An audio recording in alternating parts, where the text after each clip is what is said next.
All right, everyone, welcome in to Two Countries, Two Americas, All Sports. This is episode 174 here on April the 5th, 2025. I'm Nick Hill from a very warm Chattanooga, Tennessee of the United States. And joining me from a town I cannot pronounce in Sao Paulo, Brazil, is Gus Tomazelli. Gus, where exactly are you and why are you on the road today? I'm on the road because tomorrow is one of the biggest real Branco games, probably in the last 10 years, for sure. I'm in the Monte Azul area, in a city that of Bebedouro, in an undisclosed location because I don't know if I should say because maybe how can I say that? I don't want to give tips to the Monte Azul fans to come and Right. set fireworks and disturb our sleep. Yeah, in case any of them speak English, I don't know where he's at, so don't ask me. If any of you the TikTok and tries to ask me, I don't know. I do not know where he is at. He's in a very secret location, but we know that Rio Branco has a massive, massive game tomorrow. And I just want to start there while we're on that subject because you guys are a game away from promotion. Talk about one, what you guys have to do tomorrow to get promoted and what the keys are to that match. So basically, Rio Branco lost game 1-0. There was a lot of controversy on that game.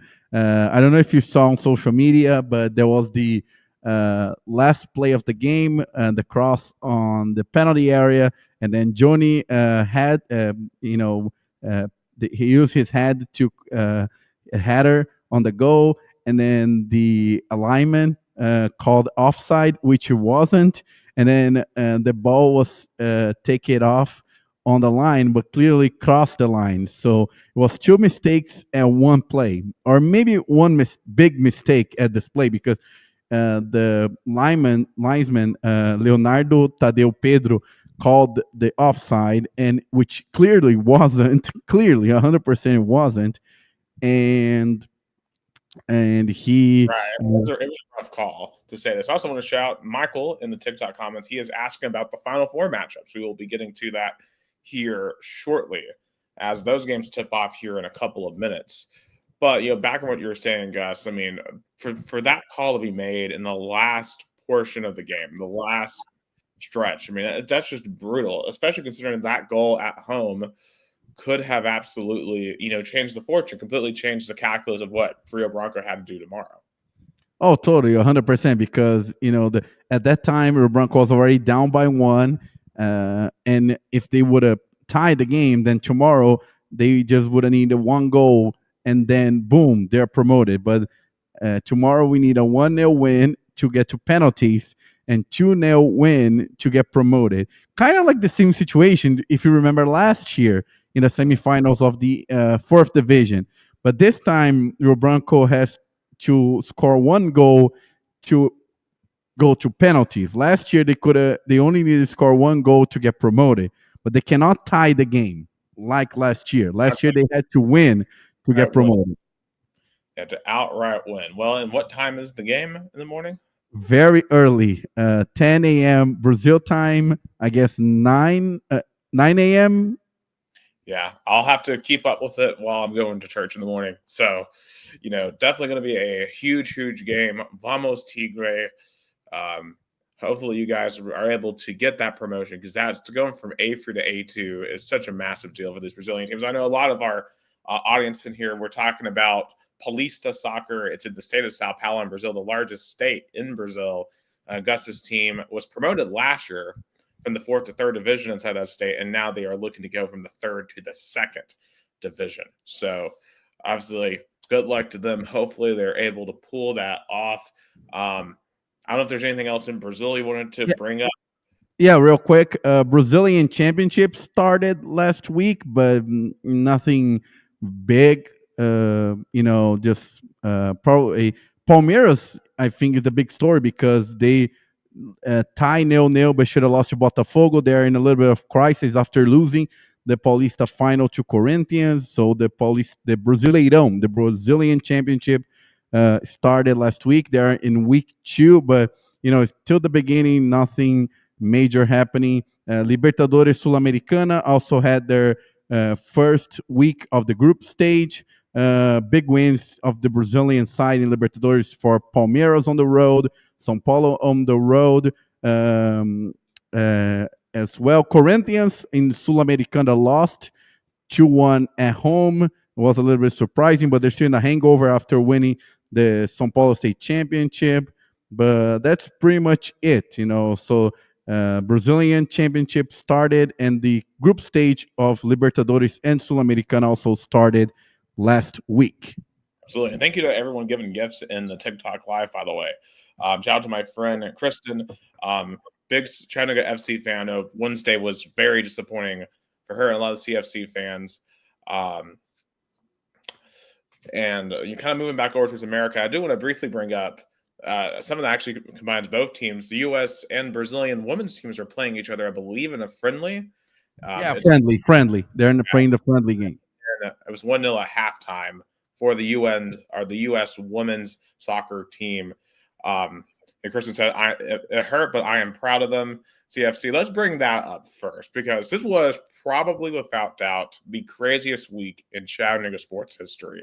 Because I can't remember, these were probably, between the soccer match and then the mocks, there were probably two of the more consequential sporting events that I've seen in my lifetime here in Chattanooga. So let me set the scene for those of you who may have not known about the Chattanooga Derby. So basically, Chattanooga FC and the Chattanooga Red Wolves have a very complicated history, because let's just say the Red Wolves were founded was in a very just not great circumstances. Lots of hatred between the owners.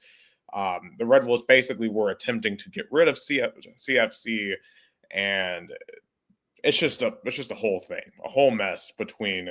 And Christian said, "You said sad puppies wrong." Yes, the Chattanooga sad puppies, or what fans like Kristen like to call them. And this thing was insane to go to on Wednesday. It was over 12,000 people at Finley Stadium. And the thing got off to a crazy start. Both teams scored a goal within the first 20 minutes. It was 1-1 off of free kicks. And then the game kind of bogged down. Like, not much really happened from there on, at least in regulation. There's a handful of shots on goal, but really both teams were struggling to generate opportunities. Two beautiful goals by set pieces, by the way. Two beautiful goals by set pieces. Like the first 20 minutes were nuts. It was like both teams came roaring out of the gate to try, because you could tell just the energy in the stadium was palpable on both sides. Like both of their. I'm being to ask you why it took so you got in while the game was happening. Why is that? Okay, so I will have to say this. The Finley Stadium was not ready for that crowd. I got there probably about 6:55. It took me until 7:10 to get in the gates.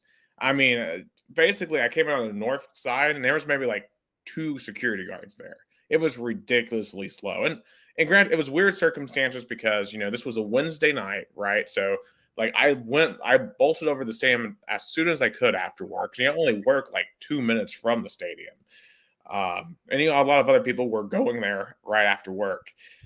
It's not like a Saturday game where if that were a Saturday, I would have been there an hour before, because I would have known that the gates would have been that busy. But it's a weekday, right? You get there when you can get there off of work. And additionally, too, the concessions. I did not do concessions at all during this game. I tried to go just to get a bottle of water at halftime. So how Finley Stadium, is a football stadium first, and is a football stadium and soccer stadium. So if there's a little market where you can just go up and get little water balls and stuff. If that's at the 20-yard line, that line went all the way back to at least midfield, if not past. It seemed like you would have had to wait and then for about 20, 30 minutes. And that was totally not worth it to wait in that. I imagine. Line. So from a logistical standpoint, they weren't ready for a crowd like that at all. But I mean, the atmosphere more than made up for it. And definitely I know the Red Wolves / Sick Puppies won, but I mean the crowd was 5-1 CFC. I mean, come on, they're out of the 12,000, about 10,000 of them were in blue, 2,000 of them were in red. So, and definitely CFC was certainly, you could tell their fans were more passionate. Although the Red Wolves had like a small contingent of supporters, but man, that it came down to that penalty shootout, and unfortunately for CFC, it just came down to it just came into that first penalty kick, and it was a bad shot in the first penalty kick, and then they actually kind of got bailed out a little bit. I believe it was in the fourth set of PKs with the goalie coming off the line. And I know Jason Wire, our dear friend, he's at the Indy 11 game tonight, getting just absolutely dumped on because it's raining cats and dogs in Indianapolis.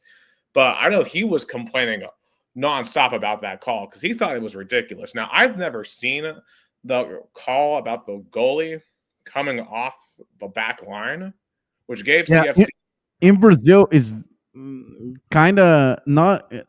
I mean, I saw a couple of them. It's like the rule is that the goalkeeper could only cross the line of the posts after the player from the opposite team kicked. Before you can't. There, I know one goalkeeper who loved to break the rule, Rogério Ceni. But yeah, it's a little bit because the referee has to be at the same time he has to see when the ball is kicked and where the goalkeeper foot is. Right. And like Kristen says, you cannot leave the line until it's touched.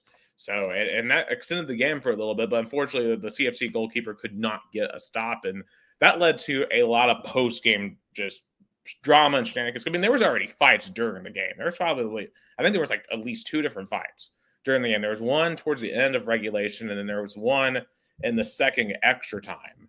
And I'll say this: I've never seen so many yellow cards given out in my life in a game like that. I don't know what the final count was on yellow cards, but it had to be at over 10. It might have been 15. Yeah. Additionally, I will say this as well. I still don't understand why CFC's second goal in regulation was disallowed. Because looking at the replay, I didn't see anything that CFC did wrong. Like, I don't think they were offsides. I believe they called a foul, but that to me was the single deciding factor of this entire game. Was that decision to disallow that second goal, because we would have never gone to penalties in that case. Yeah, and I could tell the game was very even. There were a lot of physicality. It was a lot of intensity. I mean, normally derby games, you don't expect a lot of great plays. You expect a lot of physical plays, a lot of like more physical. So that was the game I was kind of expect. There was a lot of corner kicks. Every time I put the game to watch, there was a corner kick. I imagine there's the count for corner kicks was insane. Right. And Kristen says the Sick Puppies are just dirty. So, and that's something I've heard from other CFC supporters, is that they thought that CRW was dirty. And I think too, a lot of the animosity comes from what happened after the game. So I'll just tell you what I saw from my standpoint. And I posted like a TikTok of this. But basically kind of just shows like it's sped up, because basically what you see is several of the players like running straight up to the Chatahooligans, which is several hundred deep for this particular game, and taunting, like waving goodbye, blowing kisses to them. And then like you see some of the CFC players getting really mad. The shoving started, and I saw one Red Wolves player got shoved to the ground actually in that situation, in that whole scuffle. And then you had like a kid run onto the field and plant their flag at half field. And then the dad gets up there and starts waving it around at midfield. And then the players try to take the flag, and then they run on the field. But then at that point, the CFC players ran out, and then a fight started. I mean, just complete chaos took place. And like I knew these two teams hated each other. I didn't realize how much they actually hated each other until I saw this match. The sad part is that probably it's going to take a couple of years for them to have a rematch because they are not in the same division. Probably they're not going to schedule any friendly games because they're not going to be friendly. Oh no, So saying friendly, and that sucks because this. I mean, this. If you played this every single year, you would grow the sport here in Chattanooga. I mean, sports grow with rivalries. Rivalries grow sports, yes, and yes, that's for what I'm trying. Chattanooga, like there were some fans born on Wednesday night with how intense that game was. And Kristen points out we don't hate the players, we hate the organization as it pertains to the team from East Ridge. So it's really funny too because Mayor Tim Kelly, our city mayor, he lit up the city hall blue because he founded the team. Now he's divested from the team officially, but who he was voting, who he was pulling for, and the guy from Utah definitely, unfortunately, got that last laugh. Although I will say this, and I'm not liable to divulge certain details of certain things that have happened since the game, because I don't want to get anyone in trouble or whatever. Let's just say that there has been some hurt feelings since the end of this game. Because we posted some stuff on our timeline, and let's just say certain people didn't like that we posted certain things on that timeline, and they tried to get it taken down. So, and that's all I'm gonna say on that for I a mean, lot of reasons. it remind me a lot of the União Barbarense Rio Branco derby from last year. Probably take. I mean, the difference wasn't Rio Branco derby last year was an elimination game, and but all the drama and all the provocations and after the game fights there was. And shout out to my friend Gustavo Barbudo. He's tuned here, hoping Rio Branco win tomorrow. He'll be here. He'll be traveling to broadcast the game. But in terms of the derby, I mean, that's. I wish I was there to witness this game because I've been to a couple of CFC games, and I know that crowd is passionate. And and one thing you point out is if they would have some sort of a city tournament, the Chattanooga Cup every year they play each other for a trophy. It doesn't have to be for MLS Next Pro or USL One. Just for them to see who rules Chattanooga. I Right. bet there would have been a lot of fans for that game. I want to see them try to play this game over in East Ridge. I just want to see what that crowd would look like because I feel like CFC fans would take over there in East Ridge. That would be actually nuts. And Kristen says she's got to go. Tell your friend, hey, for me, he seems super cool. So you have a fan. Nice, nice. Appreciate. I mean, I've been to in Finley Stadium and also in Knoxville CFC games. I witnessed one time they were eliminated by Nashville. Inter Nashville one time at NPSL. It was a sad game. I believe it was 2018 or 2019. I can't recall. And also, I went to the Chattanooga FC Real Betis game. That was also really, really cool. Hosting Spanish First Division team. So I mean, and from those experiences, I saw how much the fans in Chattanooga love CFC, and I was rooting for CFC, but Chattanooga Red Wolf. But I was surprised. I didn't expect that much of a crowd for the Red Wolves. And I don't know if my perception is wrong, but the Latino community embraced more the Red Wolves. I don't know if That's what I've noticed too.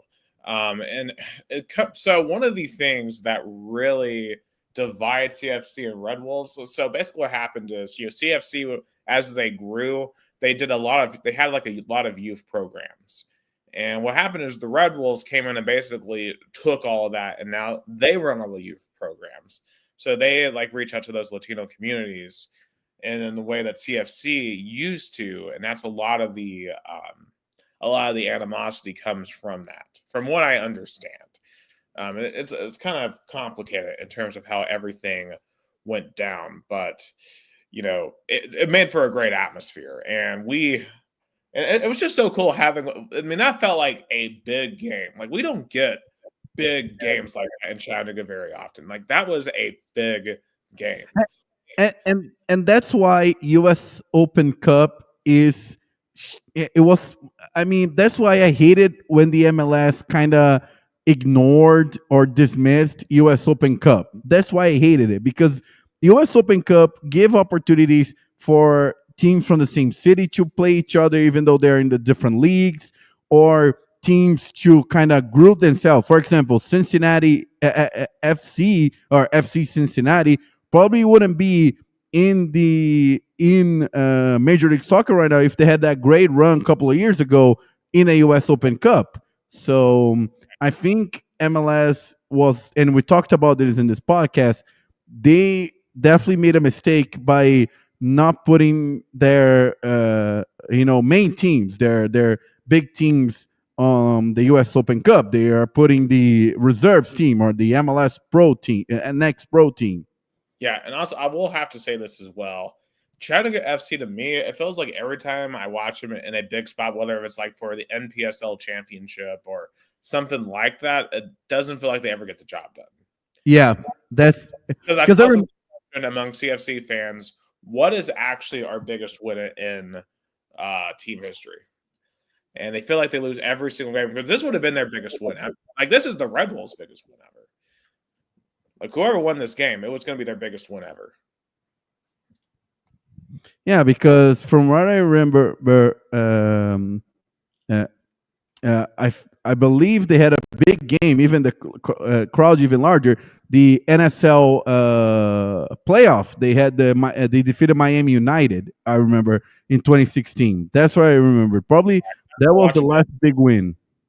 Yeah, and they went and played like Red Bulls and lost the Red Bulls B team.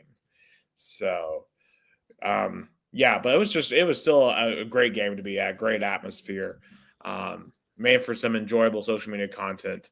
It was cool to see the city come together, and of course, it kind of divided the city, right? Because some people who are CFC supporters, some people who are Red Wolves supporters, but the city, I can say, came together for the Chattanooga Mocs, who are your NIT champions, and I got to be there as the team came off the bus yesterday. And they came. I imagine it was a great atmosphere because hopefully that will be me tomorrow when you arrive from a championship or a big moment in your hometown. Oh, absolutely! Like it was incredible. I'm trying to see if I can pull up the video of this real quick because it was a lot of fun to be at. Like that was cool to see because I never thought I would see that at UTC, and I know it's not like the NCAA tournament, but still, we've talked about this before about how if this were the Vols, we wouldn't care about the NIT because we expect them to be in the big dance. But for the Mocs, absolutely, this is a big deal for them. And honestly, this is better than going to the NCAA tournament and losing a game. Yeah, for sure. Like we did kind of debate that one of the last episodes that we had is that the NIT for some big programs are kind of like I mean, you play like, oh, we're ending the season, disappointing. I want to see, maybe freshman players or kind of do some testing. But for the Mocs is an opportunity for a trophy, for a championship, and they took that opportunity and right through it. Right. And like it was like insane games too. I mean, they beat Loyola Chicago on Tuesday, which that was cathartic for me. Like that was for the Vols, that was probably the greatest win. Felt like a revenge kind of game. Oh, absolutely. And like I know it wasn't the Vols that did it, but like, hey, the Mocs are the University of Tennessee too, right? So it's just, they took care of Sister Jean. So that was awesome, especially coming off what had happened 2 days earlier, and we'll get to that here in just a minute. But then they go on to play the Anteaters of UC Irvine, and this was a game that it looked like they were going to lose. They were down by 6 with 2.5 minutes left, but this Chattanooga Mocs team was down, I believe, in 4 different games in this run of 5 games to the NIT championship. And they managed to come back every single time. They were down by 16 against Bradley. in the quarterfinals, and this was just a run of destiny. And like that last missed shot by UC Irvine, I don't know how he missed the layup at the buzzer. Like, did you see that at the end of overtime? How he missed it, and then Mox made a half court shot at the end of the first half that ended up, I guess, truly being the difference in the game, which is just unbelievable. And I'll say this: like the whole city has been buzzing about the Mox for the past 2 days. It's awesome to see because obviously for the Mox, right? Like we don't get to see championships like this here very often. So it's, I believe they're going to have a parade for them at some point next week or some sort of celebration event. It's going to be certainly something that I think a lot of people will come out to support. This town is blue and gold, Gus, and it's awesome to see. No, yeah. I mean, for you, a sports fan and a journalist, a week though, you remember forever for the soccer rivalry game, for the basketball championship. And Chattanooga is a city that deserved that week because, from what I saw, the opportunities that have been there, those people love sports, so they had a week to remember. Oh, absolutely. And it's so weird to not be focused on Knoxville or Nashville or whatever, like to be focused on Chattanooga. So it was great to see. We'll definitely remember this week forever. And congratulations, to Trey Bonham and Honor Huff and Dan Earl. Like Dan Earl is going to be a big coach somewhere eventually. I hope Chattanooga can hold on to him forever, but he'll probably get a big job eventually. Hopefully, maybe this year. I don't know, but Dan Earl is an exciting coach. He has basically a sped up Princeton offense, and it is awesome. Like honestly, I wish the Vols would incorporate some of those offensive schemes. I think maybe that could supercharge our offense a little bit when we go stagnant. But that brings us to the big dance, and the Final Four has just started in San Antonio. The first semifinal is Florida and Auburn, and this is off to a rocket roaring start. Auburn's up 16-14. 5 minutes into the game. It's 14:31 left in the first half. It's already 16-14. Like these guys came out on fire. But sometimes in the Final Four, you see teams come out really, really slow. But another one of these teams did. And probably the storyline heading into this Final Four is for the first time since 2008, which identically was also in San Antonio, the Final Four that year. Kansas beat Memphis in that championship. We have all four number one seeds make it to the Final Four: Auburn, Florida, Duke, and Houston. Of course, in our bracket, we picked three of them. We picked Auburn, Florida, and Duke. And unfortunately, we did pick our Vols over Houston, which did not come to pass last Sunday. So we were 3 of 4. We came close. And we missed a team that we really didn't want to miss on. Definitely. And definitely want to talk about that game because that was the only game I truly watched from this tournament. And from the start. What? So I'm going to blame you for the loss because you watched. Yeah. Sorry, Fall fans. I was like, finally, a game on the time I could watch Sunday afternoon. And then from what I can tell, Houston just defensively, I mean, they just did not let the Vols near the paint, and the 3-point shots, they were good, to say the least. I mean, pretty much we were going to live and die by the free. And that's something that I've been talking about all year. That was like my concern, where if we had to get into a situation where we had to shoot a ton of threes, I feel like that was going to be our death. Remember that game in the regular season against Kentucky where we shot 8 of 45 from three? I'm like, we have to avoid those situations.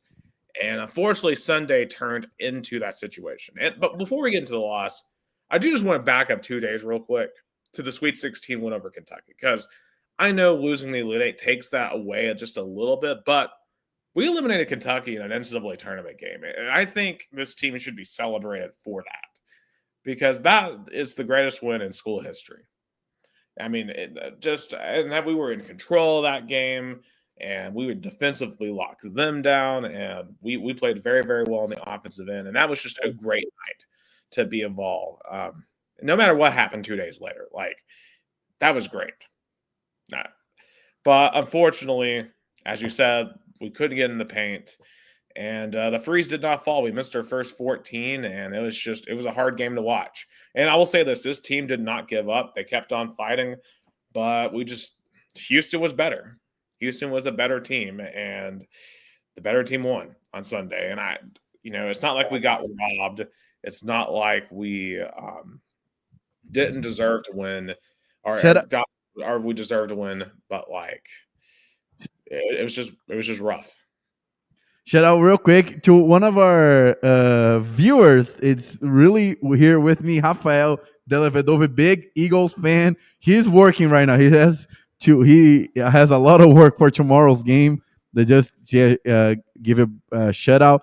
But yeah, I mean, I agree. This team fought until the end, but you can tell that Houston was in control of this game probably by like 5 minutes in. Like you could tell that the Vols they wouldn't go. They weren't any close to be. I think there was a moment they were on a single digit. Houston only had a single digit lead, but throughout most of the game, it was a double digit lead. Yeah, it was a brutal watch. It was a very slow, painful death. It wasn't like a heartbreak like last year where I felt like we got robbed. It was a quick, painful death. So, but still, I mean, look, the program feels cursed. I mean, we were the most successful basketball program without a Final Four. And that's a very unfortunate title to hold. It's like the Minnesota Vikings. It's like the Chicago Cubs pre-2016. It's like, like the Oregon Ducks or something, right? Like Tennessee is a top 10, 15 basketball program in this country, but the stars just never align. I mean, and it's frustrating, right? Because like, think about the teams that have made, like George Mason, Loyola Chicago, South Carolina. I mean, Georgia, like these teams, like they have far worse basketball histories than Tennessee. Yet somehow, some way, we just cannot get the ball to bounce right 4 straight games in a row in March. Like it's never happened. And I don't know if it's going to happen. Like to me, I think there's a curse. And that's not logical. I just think there's a curse. Like, because there's no other explanation. Like at some point, we should have made a Final Four. But it just never happens. Yeah, and unfortunately, we're gonna have to ask this question that probably Texas Longhorn fans asked in the past. It's like Rick Barnes is a great basketball coach, but is he capable of taking a team to the promised land?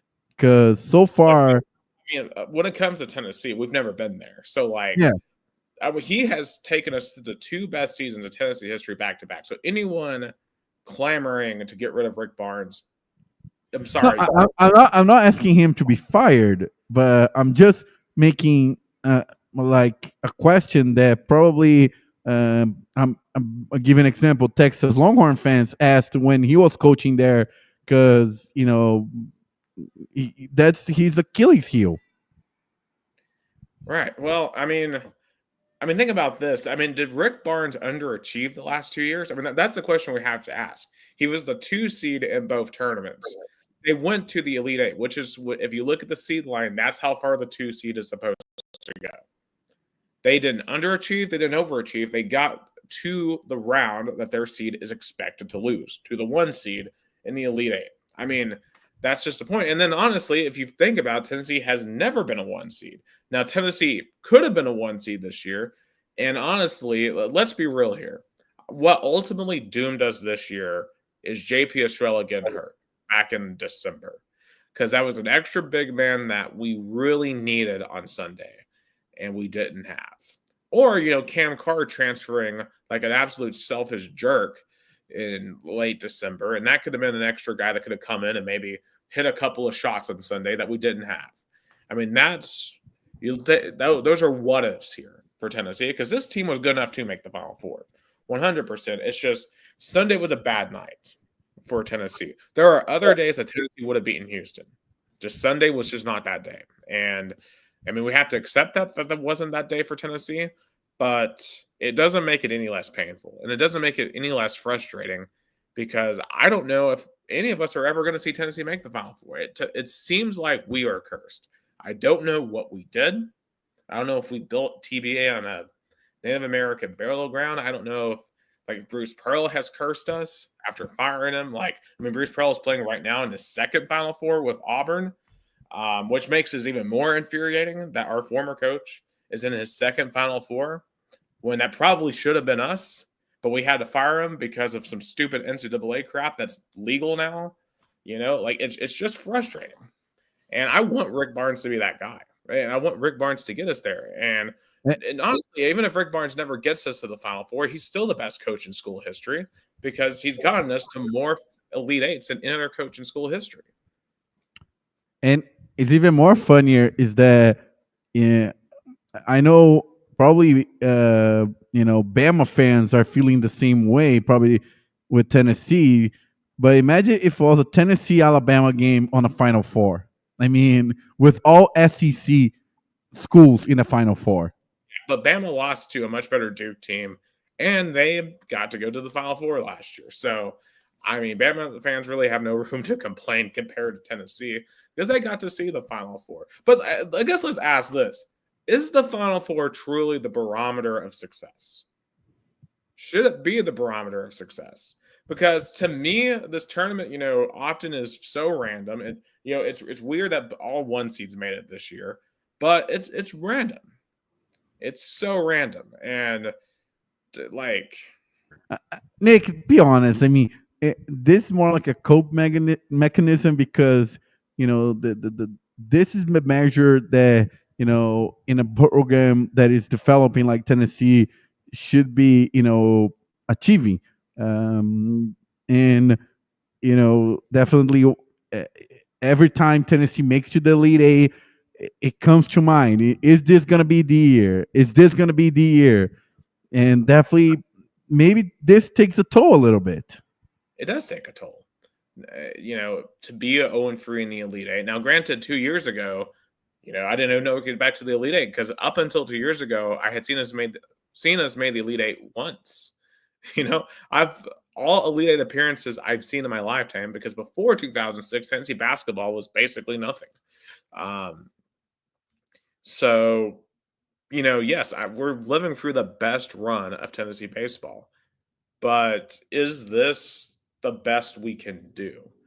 Is just occasional playoff appearances in football the best we can do? Like, can Tennessee football compete with Ohio State? Is baseball championships, like the one behind me here, is that the best we can do? Because, like, And that's really good, but and, and that's what is kind of weird because the Tennessee Athletics has been promoting Knoxville and University of Tennessee as America's college sports town. We are the college sports city in America. We have all the programs are going good. Yes, that's true, but only one championship was truly significant. The NCAA championship by the Tennessee baseball that is behind you last year, but right. you know, but the Never other had ones, the what? title since. I mean, football hasn't made the SEC championship since 2007. Now, basketball, to their credit, won the SEC regular season last year, won the SEC basketball tournament in 2022. So they do have some conference conference championships. So there is that, but I mean, it is frustrating because we are overall really, really good. We are one of the best athletic programs, but outside of baseball, we're not the best in their sports, and that's impossible. Like, no school is ever going to be the best in every sport, and like, we shouldn't take this era of Tennessee sports for granted. Like this, I mean, to be this good in every sport is unbelievable. Yeah, Like, and I would see it.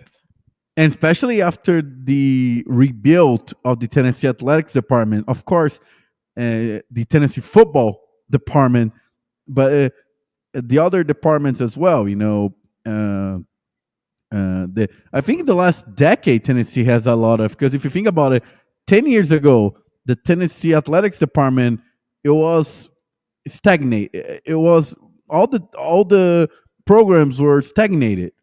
Football under Butch Jones was not achieving. It was winning some meaningless bowl games. The basketball program wasn't good. baseball wasn't good. The Lady Vols weren't good. So 10 years is. I mean, I remember I was in Knoxville 10 years ago. That was the beginning when and I remember the environment wasn't the same. Yeah. Yeah, I mean, it's been amazing what's happened. And don't take this as, I'm mad at this team. Like, I loved this basketball team. Like, and I'm super proud of what they did this year. They didn't lose today for a lack of effort. It's just they ran into a better team. And if I seem angry, it's just I'm frustrated that we still have to listen to Kentucky fans and Florida fans and all these other fan bases chide us over not making a Final Four. Like that's what's infuriating. But even then, it's like, you know, would one extra game, does one extra win really change everything? Like it sucks. Like I wish we were playing here in a little while, but we're not. So it is what it is. But I'm still proud of this team. I'm proud of Sakai Ziegler. I mean, what a career. Now, granted, if Sakai granted, if there's a ruling in a few weeks that could allow seniors to play one more year, he could come back, but I doubt that's going to happen. And yeah, so just definitely disappointing loss. I also personally, I got to go to Birmingham last week for the Lady Vols and saw that game. That was a really cool environment to be in. They lost a tough one in the fourth quarter to Texans Sweet 16, but it was really fun to watch the Lady Vols in person for the first time under Kim Caldwell. And I think they are going to be exciting to watch moving forward. I can't hear you guys. I think you're. I had to mute, but I think she's definitely going to be doing a lot of great stuff on the Lady Vols because she has a lot of rebuild. I saw there's some transfers, but I think it's normal, for some players to leave and come. But she definitely had a great achievement. And let's be honest, though, in the program is still behind Texas and definitely way behind South Carolina and UConn. I mean, they made it again the national championship game for no one's surprise. I mean, they're the Right. best. Both games were blowouts. I mean, I missed Caitlin Clark so much in the NCAA tournament. Like she and Angel Reese made it interesting. They both made it so interesting. And the women's tournament just without them is not as interesting. Now Paige Beckers is electric, so she could make it interesting tomorrow. And I think that's going to be a good game. I think UConn's going to take him tomorrow. I think Gino. It's been a few years since UConn's won. I think they have something. And Gino has a lot to prove, and they had that 2022 game on their mind. Yes, yeah, I think that's going to be a huge win. Now on the men's Final Four, Florida leads 23-22 right now. This is going to be an insane game. I think. Who do we think wins here between Florida and Auburn? We picked Florida in our bracket. I'll keep with the Gators. Yeah, I think so too. Like Walter Clayton, it might be the most clutch player I have seen in years. Like quite literally, like he has been just unbelievable throughout this entire tournament. That Texas Tech game was insane. the Elite Eight game for Texas Tech, Florida. Like, and there's been a couple of times, like against UConn, where it seems like Florida is on the ropes. They're not coming back. But man, what a great just a great performance by Walter Clayton. But Auburn's up by 3 now. I'm going to stick with Florida, though. Now, tonight, Duke, Houston. Personally, I'm going with Duke. I think Duke's better. Cooper Flog won the Wooden Award for Best Player of the Year. But Houston's going to, make it rough and tough and defensive on them. But I do think Duke's just going to have enough talent to overcome that. Oh, yeah, definitely. I'll give me Duke. I think it's going to be Duke, Florida. All right. I know we're running out of time here, so we're going to kind of bullet rush through some of these last points. Kevin Willard, he was the Maryland coach, took them to Sweet 16. He dumped them for Villanova, but Maryland turned right around and then took Buzz Williams from Texas A&M. Texas A&M has hired the Bucky McMillan from Samford, but it's interesting to me that Texas A&M ended up being at the bottom rung of these three schools, Villanova, Maryland, and A&M, because you would think A&M would be the most desirable job of those three. Now, I know we're talking basketball here, and Villanova has won 2 titles in the last decade. Maryland, of course, is in the DC area, but A&M is in the SEC. They've got a lot of money. Conceivably, you could go out and buy a really good team through NIL. But A&M, like, you look at what's happened to their baseball team this year. You look at their basketball situation. You look at what they did in football. It seems like A&M is dysfunctional and punching below their weight class. I think A&M is the classic example of money doesn't solve everything. That you need to, build your brand, develop some sort of a tradition. Throwing money at sports is important, but it's not all. Yes. It's really nuts. Now, Texas A&M, while we're speaking on them, they are playing Tennessee this week in baseball, the national championship rematch. The Vols had a no-hitter and run rule win against them last night, 10-0 in 7 innings. But A&M came back and actually kind of embarrassed us. They won 9-3 in the first half of a doubleheader because we're going to have some rain come through tomorrow. The Vols going to play here again in 18 minutes. Hopefully, they can get back there and win these series because that was an unusually bad game for Tennessee this afternoon. But hey, it's baseball. That happens sometimes. Also, speaking of baseball, real quick, the Braves finally got their first win last night, but it was against the Miami Marlins. So they're a rough start for Atlanta. Yeah, but one of the opponents was the Los Angeles Dodgers. So I mean, who can stop the Dodgers? That's going to be the question all season. Go 162-0. That's the question. I mean, okay, the MLB needs a salary cap. I'm sorry, we cannot let a team be that good. Like, it's ridiculous that you can buy a team that's that good. But anyway, that's neither here or there. Also, softball. I want to shout out the softball team for the Vols because they upset Oklahoma last week, and that was awesome. I mean, Oklahoma's been the preeminent power in softball, and they went to Norman and took 2 out of 3. And we have the girl who throws the fastest pitch ever, and Carolyn Pickens. I mean, she threw a 78-mile-per-hour softball a few weeks ago, and it's just the softball team. Like, that's a team. I know most fans are going to be focused on the baseballs. Softball will be worthy of the attention as well. So definitely excited to see what they can do. They got eliminated in the Super Regionals last year. Quick football, the spring game is next Saturday. Allegedly, there's some rumors that during their spring practices at Neyland Stadium, they were allegedly practicing the tush push. Allegedly. So very interesting thing there. But that is all the time that we have for that. We're going to get into some of this other stuff here in the weeks to come, including the transfer portal, because there's a lot of interesting stuff about the future of Tennessee basketball and all these other teams.